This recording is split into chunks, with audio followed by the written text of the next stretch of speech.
All right. What's up, everybody? What's going on? Back with another edition of the Leo G Show. I am Leo G, and podcasting is what I do. We're here today, man, and knock this show out, man. Talk about a few things and get at it from a fan's perspective, because that's what we like to do, man. I'm here with my boy over out to the east, my boy Derico out there, looking like allergies at this time of the year still whooping your butt, man. What's going on, Derico? Bro, let me tell you something. They are, I don't know what happened, but them thing did a 360 and came back and said, you thought you had got away? Nah, we coming back to hit you hard, dog. And I'm talking about straight in the jaw. Josh, I mean, But other than definitely that, whooping you like Mike Tyson. yeah, but other than that, I'm good, baby. I'm good. I'm good. I'm good. Yeah, Got a little man, we energy are. today, so we good. That's what's up, man. Got a little energy. Definitely gonna kick this energy out here today. Got a lot to talk about, a lot to get out of here. Not going live today.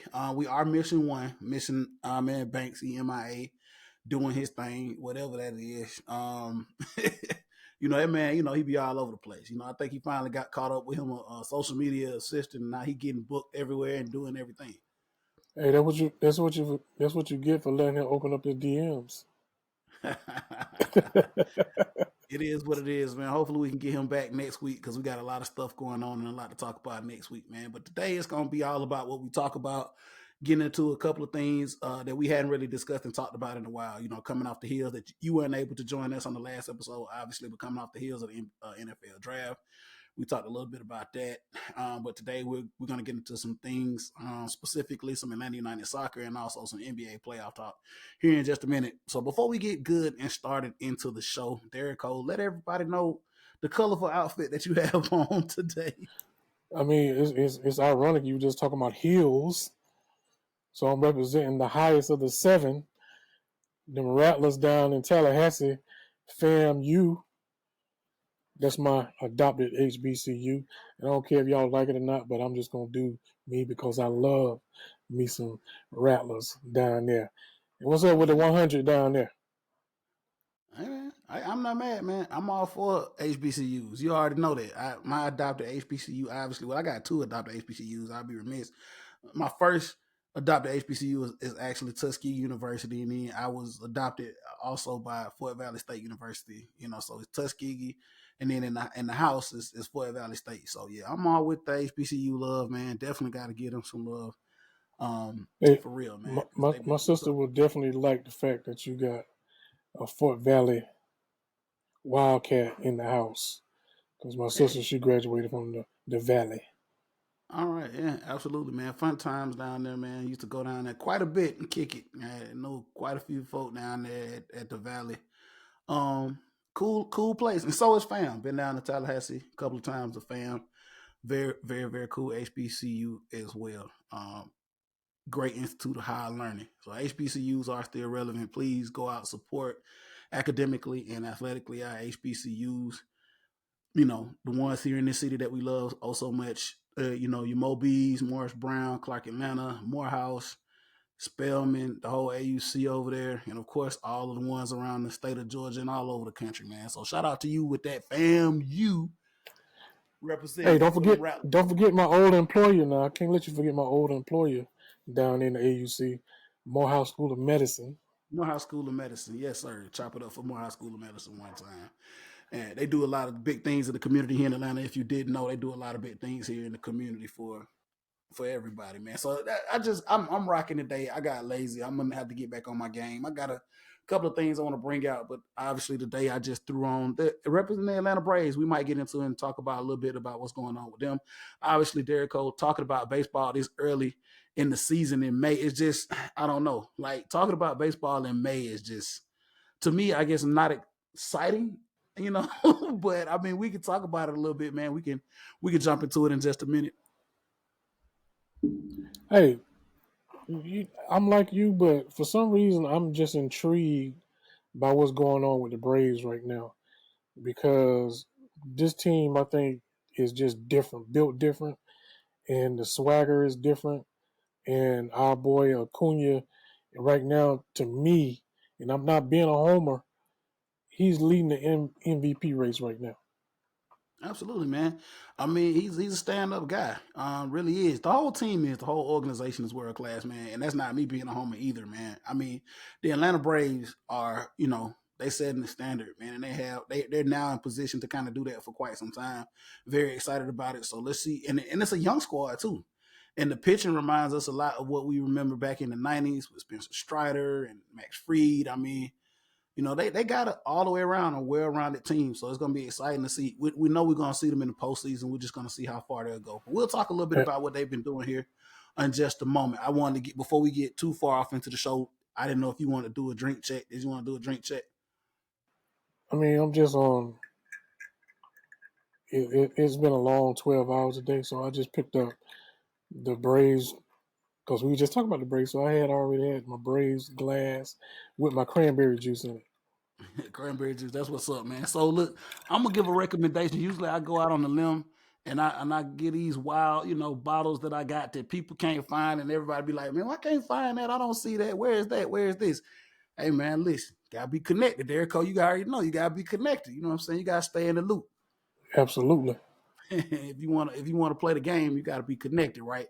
But since everybody always holler about, a lot of the stuff that I put up here or post is hard to get, I wanted to put something up here today that you should be able to find at your package store, and it's one of my favorites. And that's the Four Roses there. Single barrel Four Roses. You can't go wrong with this, man. It is the all around ultimate bourbon sip, right? For old fashions, if you want to drink it neat, whatever. This is a solid one to have in your collection. The Four Roses single barrel now. I mean, the Four Roses, they make a bunch of good products, but the single barrel, you can't go wrong having this in your stash or collection. You can't, it don't miss. It don't miss. Would you agree? Hey, I'm agree. I mean, that's like a good every day, but you can't give it to everybody, even though it's every day. That's You why I know, said they got to know my yeah, brother. They got to go get their exactly, own. exactly. Everybody chest can't handle that pressure. Got to start it out slow. Start it out slow, man. It's some other stuff going on too. I think we'll talk about it off air. I don't want to talk about it on there, but I need to discuss it with you, man. Some stuff going on in the world of beverages, but we'll take that off the air. All right, man. So let's do this, man. Let's get off into the show. We'll see where it takes us. We'll see how far down the rabbit hole we get to go tonight. Um, we'll just see organically where this goes.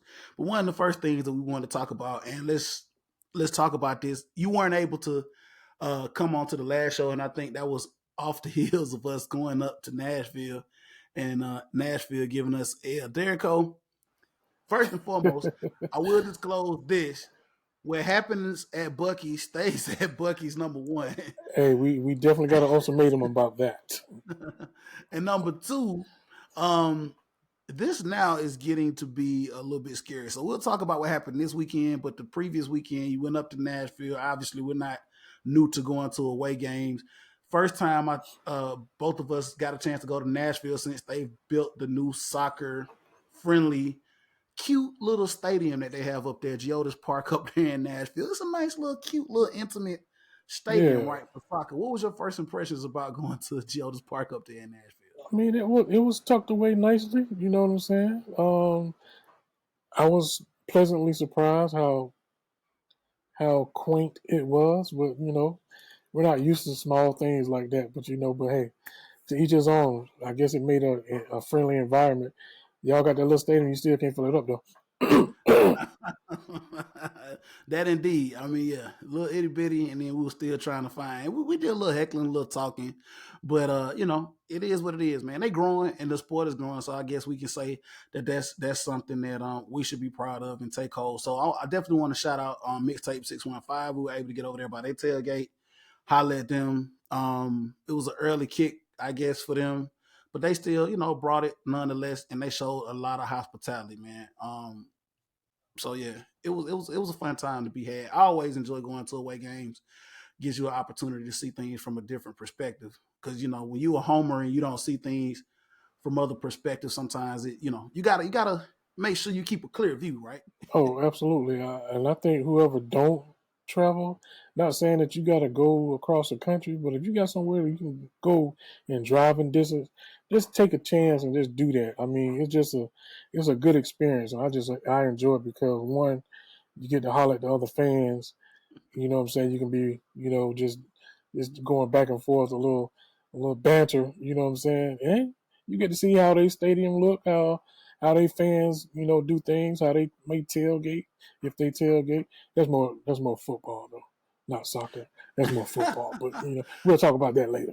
Yeah, and there are a lot of traditions as well, right? We talk about going to away games. We have our traditions that are specific to Atlanta, but it's always being a sports fan. It's always cool to kind of go and see the traditions of other teams and what they come up with and what they do, and just seeing the MLS as a whole and how it's growing organically. To see the Nashville supporter section, to see some of the pregame traditions that they have, which a little bit weird in my book, but the Did guitar you see riff. a supporter section? It was like maybe 12, 15 people over there, I Oh, guess. okay. I You know what thought I'm that saying? was. Standing up, chanting loud. Oh, okay. I thought that was a. Maybe 25 or 30, but a lot of them Yeah, was over there. I thought they was reading books or eating hot dogs. I don't know uh, what they're doing, but bro. I thought it was a middle school cheering section. I didn't know what was going on over there. All I saw was bleachers. You you saw supposed to the be bleachers you supposed to see ass in the seats. I ain't seen nothing but bleachers. they tried to do a little something over there, man. Like I said, man, we got beat down over there, man. And we was missing a couple of pieces, but that's never any excuse. So let's fast forward to this weekend right here that just passed and talk a little bit about Atlanta United now moving forward. Oh boy, this is hard to kind of figure out. We talked about this in Nashville after the L and where we are now, and we knew that it was going to be a Herculean effort to go down to Miami because we knew what we were going into in Miami. And if you didn't know, we were going to face an Inter Miami team that has one of the most prolific goal scorers in the history of MLS, who used to be a five strike, and his name was Josef Martinez. And we knew that this was going to be very, very uncomfortable going down there, and we knew that he has had this date circled on his calendar for a very, very long time, Derico. But are you gonna put some respect on his name though? The Cane, Oh yeah. I'm just saying. I know he ain't here, but I mean he's still who he is. the Cane, Josef Martinez, absolutely yes, man. He is down there with Inter Miami, going strong, and we go down there and we drop one. We take a L 2-1, and we didn't get beat by Inter Miami, Derico. We got beat by Josef Martinez. He scores both goals in decisive fashion, one a PK and one a goal that only Joseph, the angle that he kicks the ball in was only a goal that you see Joseph make. And I'm talking about that's a top tier level goal on any account, whether it's EPL, MLS, the stuff that he does, he's still a world class talent, man. And like I said, he took it, he didn't take this for granted. He circled it on the schedule. He came off the bench, he did his thing, man. You say he came off the bench. You saying he I didn't think start and still if got a I'm not brace? if I'm not mistaken, I don't think he started. I have to go Oh, back oh and no look at no. the I'm being facetious in saying that. stats. Oh, I know he Yeah. didn't start. Okay. Yeah. So he came in off the bench, scored a brace, PK, and like I said, he scored another goal down in the box where he put it in on the angle that it was basically like nobody could do anything with that, man. That's just what he does. We know that, man. So I ask you this, Derek Cole. I know how I feel about it, but is this now? Do we now have a problem? I mean, starting off with the season, man, we kind of a lot of people say we kind of got lucky. Diego Almada, obviously the hottest ticket, the hottest player that we have on our team. We had to go overseas and find a number nine, a goal scorer. We know that depth right now is at a premium based upon just the way the cap is and the way that the league is. So now we've kind of been exposed a little bit. We talked about Nashville and how they wanted to control things and how they wanted to take away our biggest weapon, which was Diego Almada. And then we talked about now how Josef Martinez was able to get that W with Miami. And so we've come away with 0 points in the last two games. Are we not hitting the panic button? Do you believe we're hitting the panic button now?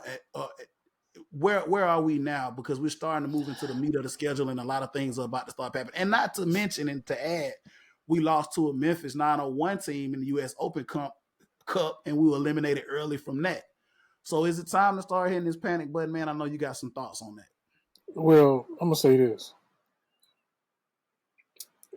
we've been cautiously optimistic this year based on how we started. We did start off like gangbusters. We did have some goals that you said that only Thiago could make. I mean, Galazzo's. We've come behind on wins. The problem that I'm having is we cannot do squat on the road. We can't continue to depend on the Benz to be the savior at all costs. So yeah, I mean, I read stuff, you know what I'm saying, about what's going on, how people are feeling, and I'm in a spot where I think we need to make some front office changes for real at this point. I mean, and our manager, he's on a short lease too at this point. I mean, you've been given a lot of talent like before, coach managers before, and I just don't see any improvement in tactics. You know what I'm saying? Not saying that I'm a soccer guru and I understand all the tactics, but I know that you need to do more than what you're doing in order to at least one defend and score goals. So yeah, Absolutely.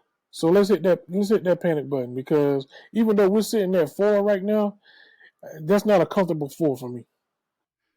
Yeah, I'm in total agreement with you, man. It's not very comfortable, and there's nothing in these last two road attempts that you see that will say, okay, you know what? Let's not hit the panic button. It is at this point now going into the meat of the schedule, going into the summer run that's going to happen. There are going to be a lot of things, a lot of moving, and a lot of shakeups that you want to definitely make sure you're poised to be in position to stay at the top of the standings. Right now, like you just said, in the Eastern Conference, we're number 4. Um, do you feel comfortable about sitting there at number 4? Absolutely not. Not when you got clubs like NYFC and Columbus that are right there behind us, nipping on our heels.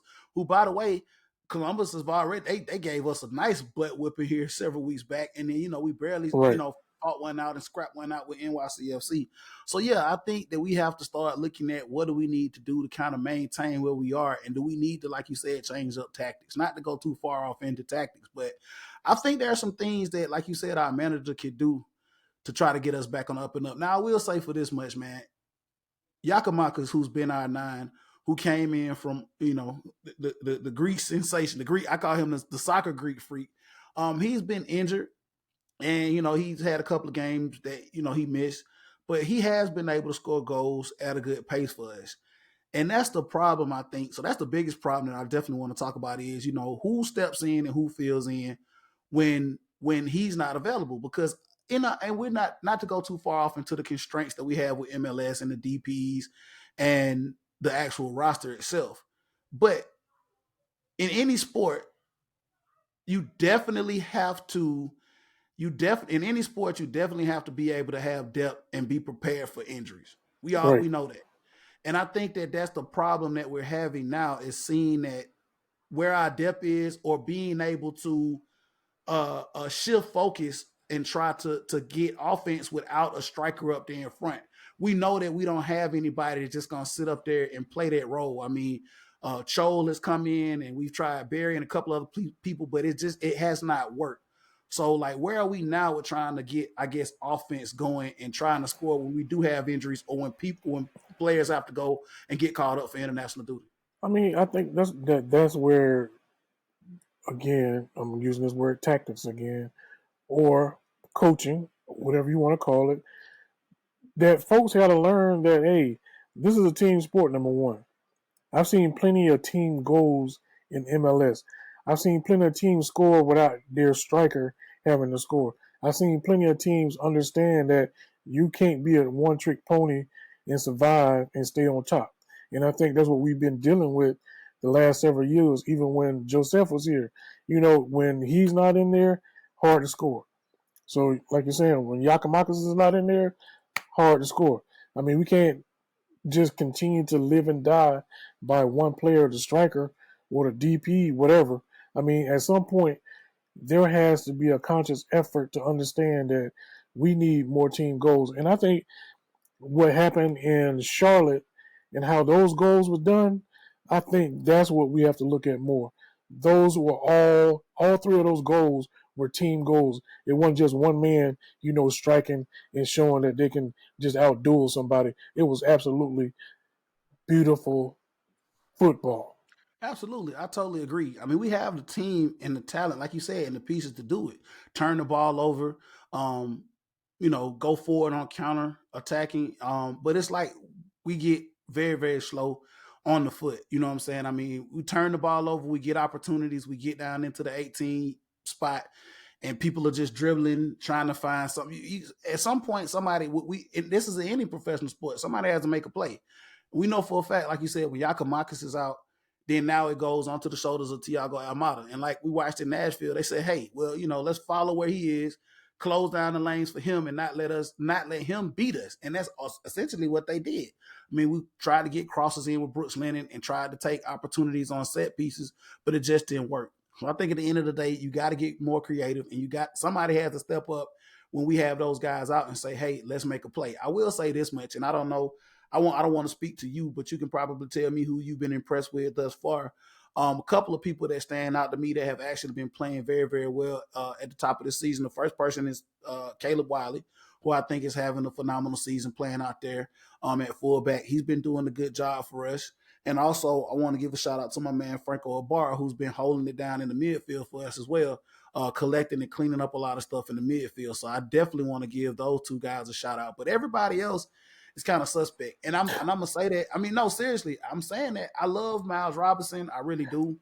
But he's gonna have to step up a little bit too. I'm You know that serious you, now. you know that's not who I'm talking about. Well, I you mentioned you this guy name. I mentioned this guy name from the beginning of last season. Come on now, come on now.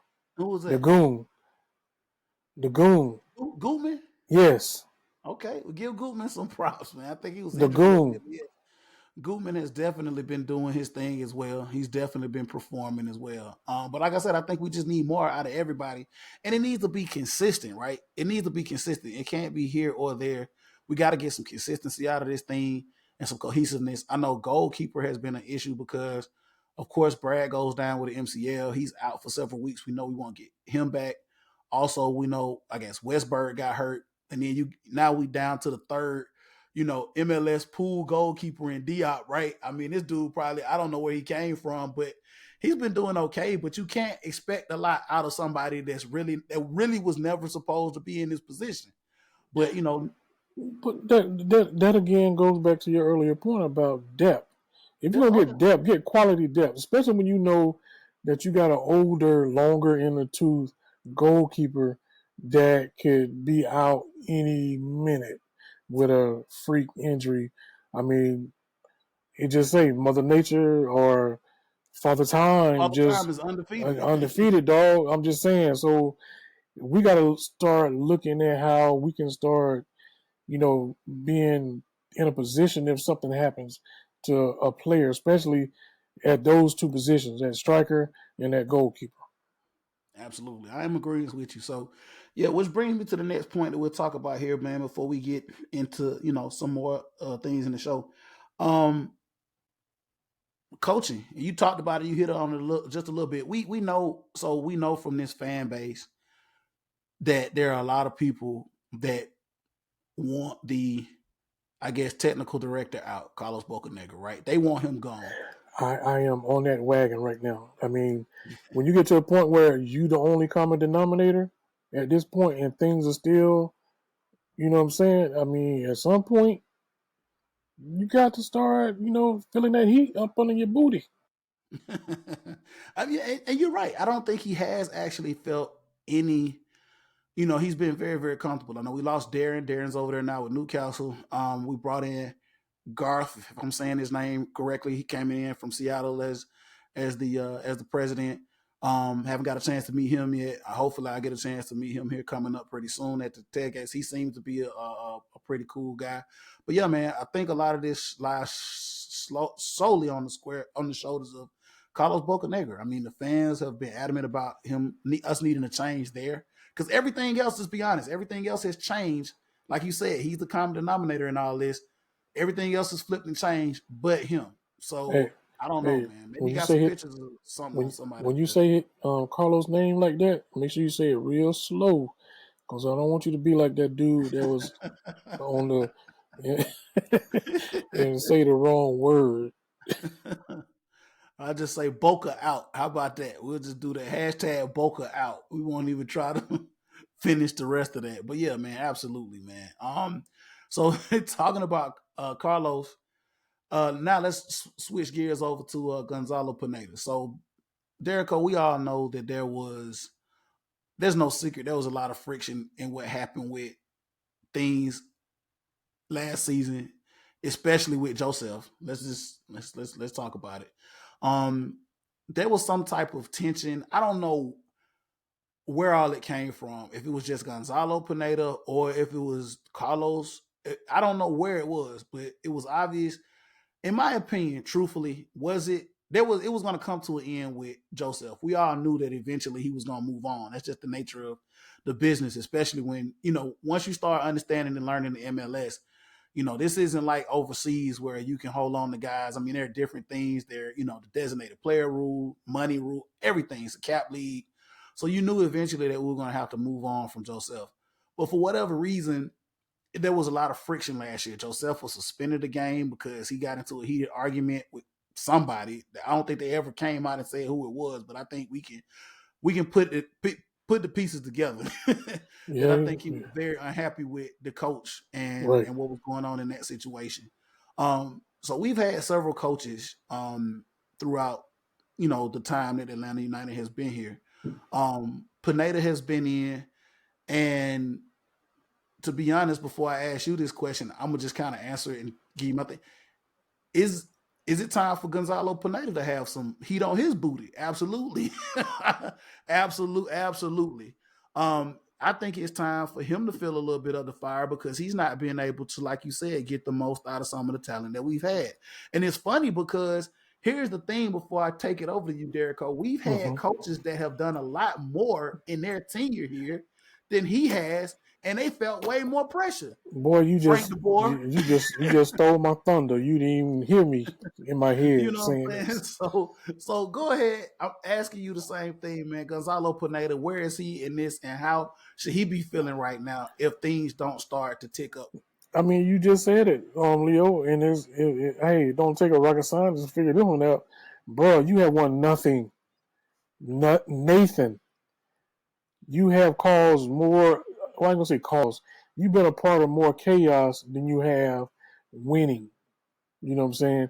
And when I say winning, I mean a cup or something. I mean, you got ousted by what was that? What was that? What was that? That team, the Memphis, Memphis Memphis, Bleaks. not 901. I mean, you, uh, come on, come on. I mean, come on.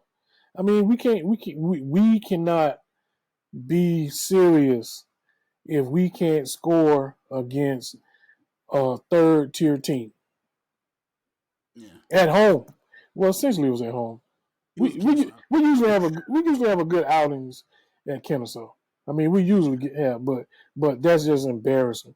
When when when I see sometimes uninspired play, play, sloppy passes, sloppy defense, when you allow a team to come back and score in the 90th minute on a Yeah, on more of a consistent basis than extra needs to time. be. Yeah, I mean, that's the problems that I think a lot of us have is how you're losing and how you're not winning. And that comes down to what is being projected on the field from the top of the totem pole, which is the manager. and the whack ass trench coats he keep wearing. Uh, yeah. 1 second here. But but but we keep. I know what you said, but we keep going back over there to the west, and you know what I'm saying, trying to find stuff that may not work. So I don't know if that's going to be the same situation with our new, for better like a word, CEO. You know what I'm saying? So hopefully we can get out this funk. If we can't, I mean, I know you can't keep firing coaches. I know you can't keep doing that, but at the same time, you're going to have to keep firing coaches until you find the right one. Hey man, if that's what you got to do, so be it. You know what I mean? I mean, you got to get somebody that could get in there and get it right. I mean, I heard Tata Martino was looking to get back into the MLS, man. Hey, man, I don't know. Hey I man, don't know, man. hey, it's hard to go back. You know it's hard to go back to the same chick, dog. Man, I don't know, dude. Somebody need to get that man a call. I don't know, man. But it still got a lot of soccer left, man. Still got a lot of season left. Hopefully they can get this thing turned around. But yes, total agreement that there are some hot seats. There are some people that need to be doing some things, players included, calling them out because y'all need to step up and do a little more. Before we close this thing, y'all to move on to the next topic, Derico. Transfer window coming up. It's gonna be coming up really, really soon in this summer. And we all know how this thing can work in the transfer window, man. Teams get shuffled and people get called up, man. People bounce. And the rumor is that, of course, with the way Thiago Almada has been playing, World Cup champion Thiago Almada, that this could be something that could happen as early as this summer with him leaving. Some other soccer stuff that I wanted to talk about a little bit as well, and we can get this will be for another show. Shout out to my man Reggie. I was trying to get him on to talk about it, but he was unable. Reggie. He was unable to get on with us. It's going to be a lot of different things that happen this summer in this transfer window. I think I just read where Messi won't be back with PSG. So we've always talked about the rumors about him. Is he actually not going to make that step over here to the MLS? I mean, that could be cool, and then that could be something dangerous depending on where he ends up. Because I know a lot of us that follow soccer know that Messi now is still better than 75 to 90% of what we have here in MLS. And depending on who he decides to join up with, man, that could be deadly. Well, you gave them folks a nice range, but you ain't do Messi no justice by giving that 75% of though. Okay, 90% of the folk we got in this league.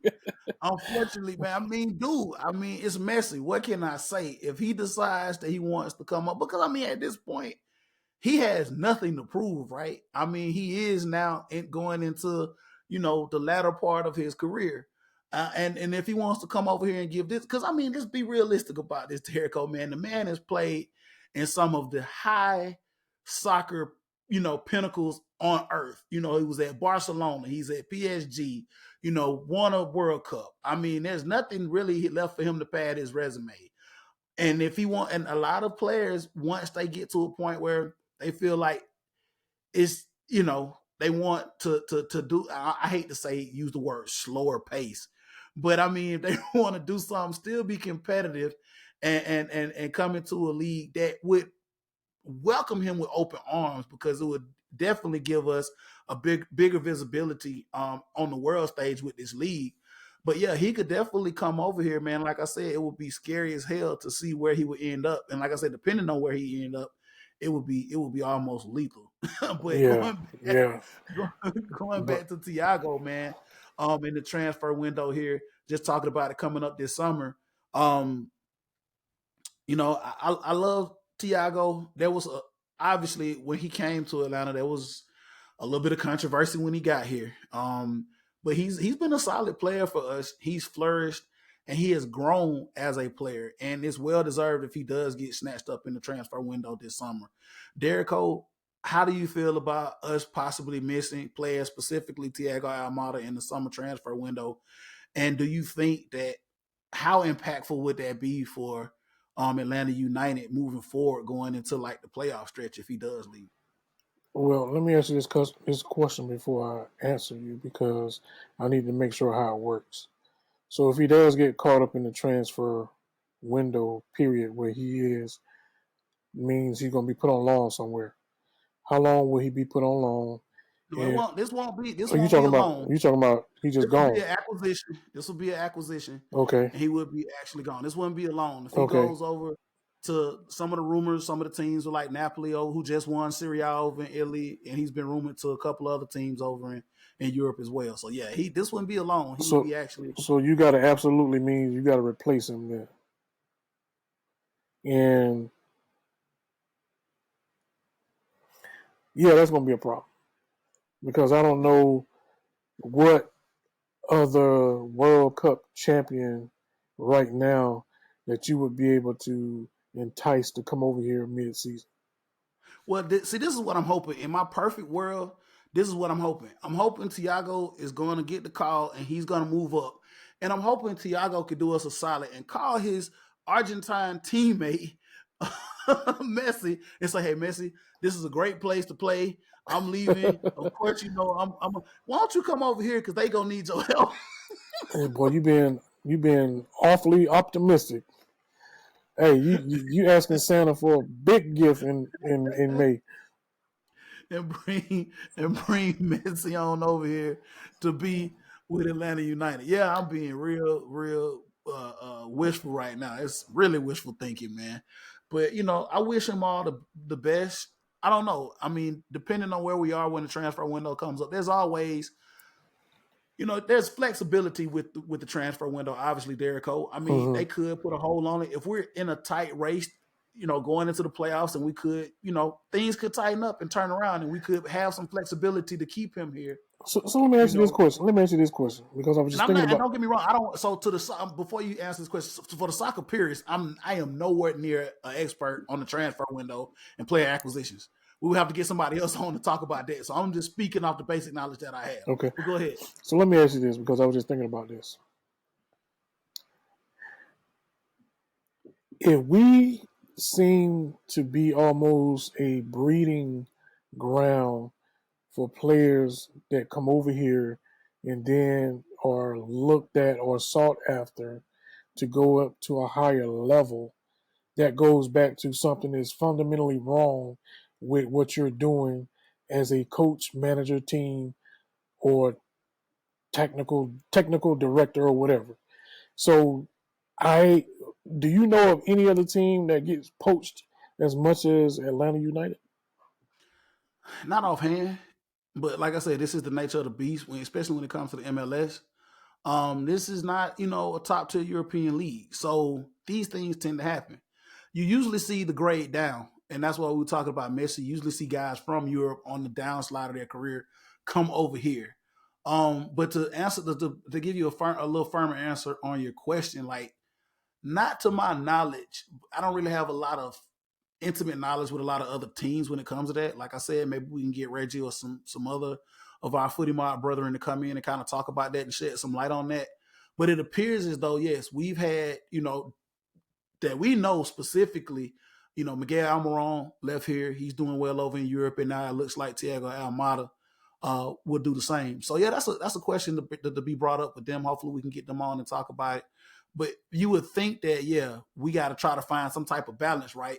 To have players that are going to be successful long term tenure here in Right, the MLS, and to also push the talent to where these guys will be able to go overseas and explore other options. Because let's be real, these guys are young. right. Thiago is young. You know what I'm saying? He still hadn't even hit the prime really in his career.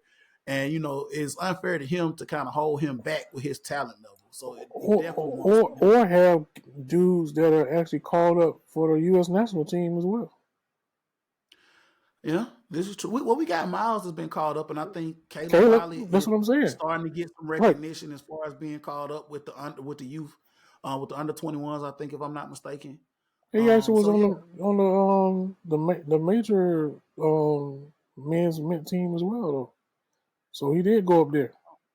I, possibly I have to go back Yeah, and look at that. I know yeah, he he was. did. I know he was Yeah, caught up with the youth, the yeah. under 21s, if I'm not He mistaken. But he he was went he caught up with went the with the big big boys. balls. Yeah, he went with the big boys. Hey, shout out to Caleb, man. That's what's up, man. So listen, man, we're gonna do a flip, man. We're gonna let you take the point route, and I'm gonna do the best I can. We'll talk a little bit about this NBA basketball, man. The playoffs have been going on. Obviously, there's a lot going on and a lot to be talked about. Unfortunately, we don't have a team still in this thing, man. But Right. Derek Cole, let's do it, man. NBA playoffs, what you got for me? Well, let me say it now. I've been intrigued by the playoffs this go around. Um, I am totally surprised at some of these lower seeded teams that are still in the playoffs. I'm talking about teams that were in the play-in. So you know which two teams I'm talking about off the rip. But There's them Lakers and and the Warriors Heat, and the yeah, Heat, and the Heat. which makes what's his name Adam Silver look like a genius. It With the makes Adam playing round. Silver look like a genius with the play-in. So how? Let me ask you this question. So speaking of the play-in, what was your initial take on the play-in when it first started? Well, when they first started, obviously, man, just like with anything else, it's a money grab. You know what I'm saying? More basketball, more money, more revenue. I mean, that's the initial thought that I think everybody thinks of when you have more games. I mean, is this really significant? Who benefits from this? Obviously, the league. But then, like you just said, with the competition levels and the things that have happened this year, I mean, some of the teams, like you said, i.e., the Lakers, the Heat, the Warriors, are now deep into the semifinals. We could possibly see one of these teams make it to the conference finals. So I mean, yeah, like you said, man, maybe this was something that needed to be done and expanded all along. And like you said, Silver was just the brain trust behind trying to see this through. And I think another thing too as well is that I think COVID that year may have kind of given the league an opportunity to think of what else they could do, what I'm saying, to enhance the product, and so they took a shot at it because I think this is post COVID where we've had these Right. playoff games in. I mean, that's my thing about you being a league where you think outside the box. You know what I'm saying? I was kind of lukewarm on it. You know what I'm saying when it first came out. I'm not gonna sit here and lie and say I was gung ho about them playing extra games to get into the playoffs. You know what I'm saying? But that's the beauty of watching things take shape and form, that you can actually see how and why it takes shape and takes form. So with that being said, the Heat and the Knicks are playing right now. The Heat are up in the series 2-1. Everybody on this side of heaven up north thought the Knicks were just gonna, beat the brakes off the Heat. You know what I'm saying? But this is what I kept telling folks. You have to watch the Heat play. Eric Spoelstra is probably one of the most underrated coaches in the NBA, hands down, period. Even though he has a title, he's still one of the most underrated coaches. The dude just can flat out coach, period. So with that being said, who do you think is going to come out of this series victorious and why? Man, that's a good question, man. I'm with you, man. Spolstra is one of the most, and I think sometimes he's underrated as a coach. People forget, man. He won titles, like you said, with LeBron and Bosh and Wade. He's been around for a long time. He knows how to utilize the talent. One thing I will say about, because I didn't get a chance to really obviously watch a lot of New York. I did get a chance to see quite a bit of the Heat. The Heat is a team that's sneaky. Like, you know what I'm saying? You look at two of the guys, I mean, they got some older guys on that team, man, but you look to leadership with that team with Udonis Haslam and Jimmy Butler. I mean, they find ways to win games against teams that are better than them, right? Obviously, they shouldn't be up to one right now to New York. I think New York does have more talent, man, but they find ways, and I think that's attributed to Spolstra being able to put people in position and do the things that they need to do. But then the experience is there as well. That's something that you cannot take for granted.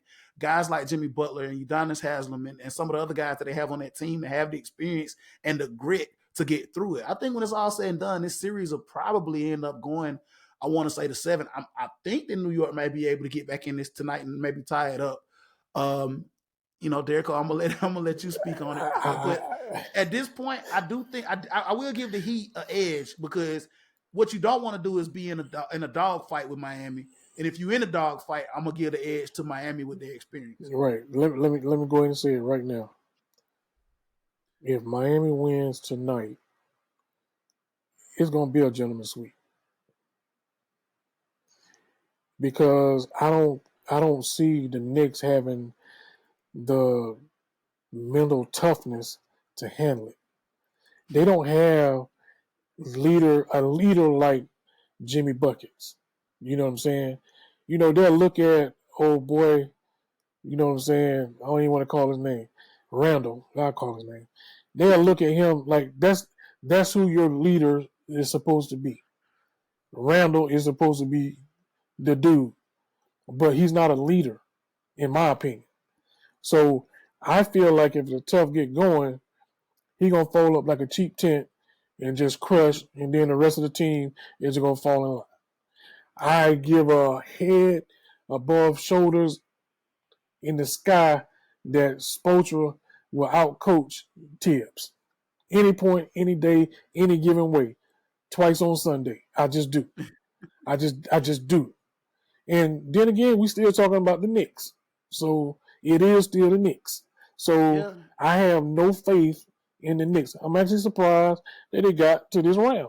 To be honest with you. Yeah, So, they but said, it still is what believe it in Santa is. Claus, the Easter Bunny, and the Tooth Fairy, but Right. you don't believe in the They still want to believe in the Dallas Cowboys and the New York You Knicks. know what I'm saying? See, hey, you know what I like about that right there?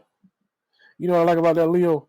What's up? Boy, the Dallas Cowgirls just caught a stray out of nowhere for no reason at all. But you know what? I Shots love it. fired. I love Shots it. fired. I'm just that Shots petty. fired. I'm just that petty. Okay, so you saying it's gonna go 7. I'm saying it's gonna be a gentleman's sweep. It's not going past 6. I'm just gonna tell you that Okay. it's not going past 6. It won't get to 7. We'll come back and revisit it, man. Maybe hopefully on the next episode, But going into the conference finals and see where this thing shakes out. Like I you, said, you right now the way that it's going, they're in Miami tonight. This is where you talk about teams and where they want to play games and how they want to play games. right, This is where Miami wants to be. exactly. Up in Miami right now, tooth and nail, by hook or by crook, get this game. And like you said, I think that it's a done deal. So That's yeah. it. I mean, I don't care if they win by half a point, but you can't win by half a point. So I don't know why Vegas keep doing that to people. But I'm just saying, it won't go past 6, especially if they win tonight. Because like you Gotcha. said, they go up 3-1, their heart are broke, just period. So All right. with that being said, Warriors and Lakers, they play tonight too at 10 o'clock. All right. I'm not staying up to watch the whole game. I'm just going to tell you that right now. But I am going to watch some of it because I want to see how the Lakers respond being up 2-1 and how they blew out the Warriors in game 3. I don't know if you saw the game, but they beat them by 30. Like the Warriors Yeah. beat them by 30 the night before. So it's a battle of 30s right now. So I want to know how they're going to react. How you think they're going to react tonight? Man, it's so. Listen, man. This I've watched the highlights, but you look at the Warriors and you look at the Lakers, man. You got like classic West Coast rumblings, right? I mean, like you said, the Lakers just busted them by 30 in the last game, but these are established guys. You got LeBron, who's established obviously with the Lakers, and you got AD, and then you got Clay, and you got Steph, and you got the mad goon Draymond over there with Golden State. Yeah, I think Golden State is going to be able to respond. I mean, it's Golden State. Everybody is allowed to have an off game, right? I think this is another series. I think it's possibly going to go 7. I was very impressed with what both of these teams were able to do to get to this point. The Lakers, obviously winning the series against a tough Memphis team that has, for some reason, the last couple of years, everybody has crowned them, the next coming in the West. And obviously, they got their houses in shambles over there. Who you Not talking to about? go too Memphis? far up in the weeds and talk about Memphis, but Oh, yeah, that was a hot mess expressed out there in Memphis. And they gave all the ammunition that LeBron needed to go ahead and take them out of their misery. See you later, Dylan Brooks.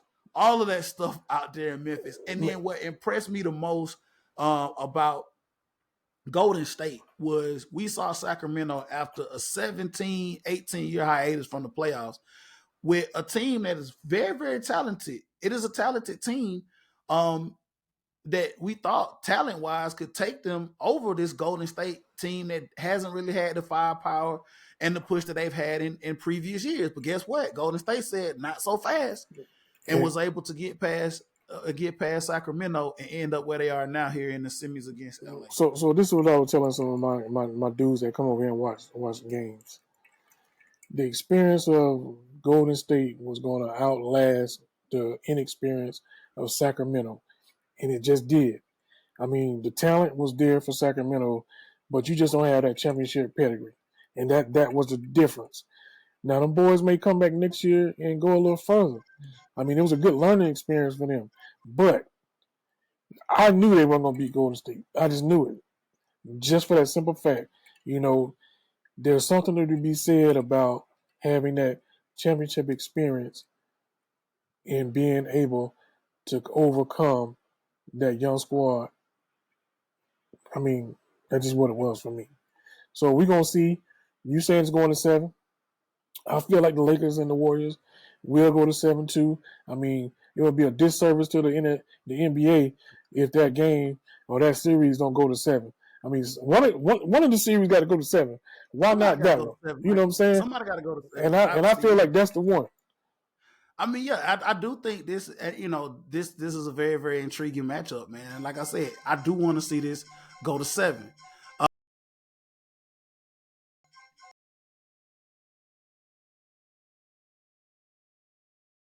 No, Derico, go ahead. I'm sorry. Go ahead. No, you had faded out a little bit, so I didn't hear what you said. So what you said? Man, I'm having some technical difficulties as we record right Oh, now. I was okay. just telling you to go ahead, Oh, that's what finish, and move on to the next topic. all right. That's all. Well, we're still on it. Well, next topic is going to be what you think about the Sixers and the Celtics. They tied up 2-2. I mean, I watched the game yesterday. I mean, James Harden went off. Yeah. Oh, classic James Harden, right? Yeah, Yeah, he hey, ended up saving the day. throwback stripper club Houston days, James Harden. Houston days, 40 Yes, buckets, right? I exactly. mean, listen, man, 76ers and the Celtics, right? We got a chance to see firsthand what the Celtics are about. And they're lights out. They are lights out, man. They are the premier team, in my opinion, with a bunch of young talent in Boston, man. We just couldn't run with those guys, man. They shot us out the gym. You know what I'm saying? I want to say first game, like what, 46, 47% from behind Right. the arc. Crazy. But once again, here we go. You got the MVP obviously playing with the Sixers, and like you said, cats like James Harden, who will remind you every so often that he is still that very much that dude and can take over a game if he has to. And I think that's what everybody has been looking Right. for him for a long time since OKC, Houston, Brooklyn, and now here in Philly. And he does have a bunch of talent around him up there with Doc and Joel Embiid. And I think that this is the matchup that a lot of people in the East want to see. Now we know what happened with Giannis and Milwaukee. That's done. Houston took them out of their misery. They had some things going on. But outside of the Bucks, I think that these are the two teams. Obviously, I think that we thought one of these teams, either the Bucks or the 76ers, was going to probably face the Bucks like in the Eastern Conference Finals. So yeah, Right. I think at this point, man, we're getting the show and seeing, the Celtics and the 76ers. If you want to tell me who has the edge, I really don't know. I would think to say Boston, but like I said, after a performance that happened yesterday and James Harden stepping up, man, I mean, you just never can tell. I mean, Yep. we tied up right now 2-2, man. This is another game that you could obviously think to say it could go 7. See there? You see how we on the same page? I'm definitely saying that this is the other series that can go 7 games. I mean, because, like you say, I don't know which team will show up or which star will show up that night. You know what I'm saying? And I just feel like this is one of those series where it's just going to flip flop. Harden went off the first game and then disappeared the next 2 games and came back like a bat out of hell in the game 4. And he had a special guest there, so he had to show out for a special guest, which I appreciate that. You know what I'm saying? You got to show out in front of company. You know what I'm saying? You got to show out in front of company. I mean, that's just the whole thing you got to do. When you invite somebody to the house, you got to show them a good time. You got to be hospitable. So I don't know about you, but if I invite you to my house, I'm gonna show you a good time. If you invite me to Absolutely. your house, you're gonna do the same thing, reciprocate. Absolutely. And I You just got think you got that to show exactly, your whole behind. exactly, exactly what he did, and I appreciate the fact that he did that and he backed it up. That last 3-pointer in that corner, money. Yeah. It is Philly too. It's Philly, man. So like I said, I'm totally with you. We together. We together tonight, man. So going 7. I think pulling up into this last one though, I don't know. We might have some mixed thoughts about this one. Even though I think out of the whole bunch of playoff games that we still got running right now, man, this is probably the most sleepiest time. I'm not gonna lie. I'm not gonna lie, dog. This is the worst matchup as far as entertainment in the series of NBA playoffs this year. The Denver and Philly, Nuggets baby. and the Phoenix Suns is a sleeper. It's a snorer. It's a. I'll try to stay up and watch it No, I'm not. No, no, I can't do it. It's like Yeah. I'm gonna look at it and it's gonna start looking at me. So with that being said, it's 2-2 right now. I mean, Devin Booker went off yesterday. Joker went off yesterday, and I love what Devin Booker said. Basically, I don't care if he had 50. Guess what? They didn't win. So in other words, you could have put up 100. It don't matter if you don't get that dub. So Exactly. that Two. shot's fired. So what do you And think man, about that? that's it is what it is. And this is, obviously, man, with Phoenix, and then of course, uh, you know, Slim Reaper, what I'm saying, taking his services out there to the Suns. And the Suns, for the most part, have been pretty decent out there in the West with DeAndre Ayton and Booker. And then, he goes out there. Obviously, this matchup sucks. I'm not even gonna lie to you about that. But for a while here with Joker, when are we gonna see Denver take this to the next level? Obviously, MVP talent, can score, can do a lot of things, but does he have the people around him and the mindset around him that they can ascend to? Right. I don't know where this series will go. I mean, it's tied 2-2 obviously right now. A little controversy last night with Joker, and I think he pushed the Phoenix Suns on. It was a Did mess. you say push? He stuck that dead leg out on that dude. I don't know. I gotta go back and look at Oh, it. he I saw some. absolutely put that dead leg on dude. So so So I so gotta go back and take a you know look at it. what? Speaking of that, this is what I want to ask you. He put the elbow out on dude and got a technical foul. Another fan basically put his fingertip on Joker and got ejected from the game. You tell me how that works. Do you think that's fair? Do you think just because it was the owner that he may have not gotten kicked out? Or how do you think it is? And do you think Joker deserved a tech? I mean, I don't know, man. All this stuff, right, is number one. First and foremost, the thing with fans, and I don't know why this is. Maybe the NBA, man, it being so intimate and so close, man. You always get these fans that be feeling really, really froggy and be doing crazy stuff. Hopefully we never see a Malice in the Palace because we remember that what happened when fans got a little too froggy up there in Detroit, and that's in no way am I condoning that, obviously, but the stuff with these fans, man, it's kind of gotten outrageous, man. And these players, I do agree, they need to be protected. Go ahead. But you ain't gotta condone it. You ain't gotta condone it. I mean, but But I you can understand. say you can yeah. I definitely understood the malice in the palace. Yeah. It definitely, like I said, man. I mean, sometimes with these technical files and some of the things, like they're left up to like judgment calls. I think a lot of these things with refs, it's we think about it sometimes after the fact. We like to talk about it as fans, and the talking heads on TV and the radio like to talk about it after the fact. But the refs have a split second decision to make, and sometimes, yes, they're not gonna make the right decision. To be completely honest with you, I didn't really see the whole incident in its entirety. I need to go back and take a look at it to see if it warranted a tech.